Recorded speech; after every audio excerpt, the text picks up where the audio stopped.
Korang town एक्सीटेशन में safari view plaza में शहरी पर हमला और जख्मी करने के खिलाफ थाना लोही भीर में क्रॉस वर्शन के तहत मुकदमा दर्ज है।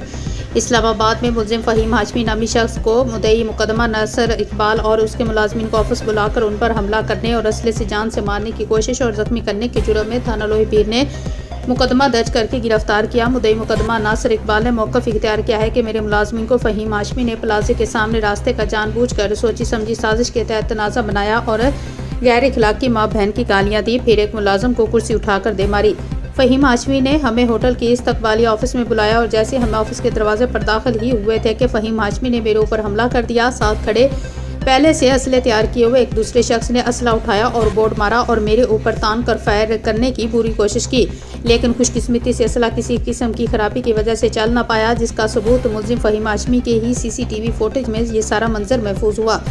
मुलजिम फ़हीम हाशमी ने इस फुटेज का सहारा लेते हुए थाना लोही को गलत मालूमात फराम की और मेरे ऊपर झूठा मुकदमा दर्ज करवा दिया, जिस पर मुझे अदालत ने इसी दिन जमानत दे दी। मेरी दरख्वास्त पर मेडिकल हुआ, जिस पर मुलजिम फ़हीम हाशमी और उसके साथियों के खिलाफ क्रॉस वर्शन के तहत FIR दर्ज हुई। मुलजिम फ़हीम हाशमी को अदालत ने मुसलसल 2 दिन का रिमांड दिया, जिसको बाद अदालत ने जुडिशल रिमांड पर जेल भेज दिया। तफ्तीश के दौरान मुलजिम से एक शख्स को जख्मी करने वाला आला भी बरामद कर लिया गया है। मुलजिम फ़हीम हाशमी ने हम पर हमला करने के दूसरे दिन मजीद लोग मल्ला लिए, जिनके हाथों में जदीद असला CCTV फुटेज में साफ नजर आ रहा है।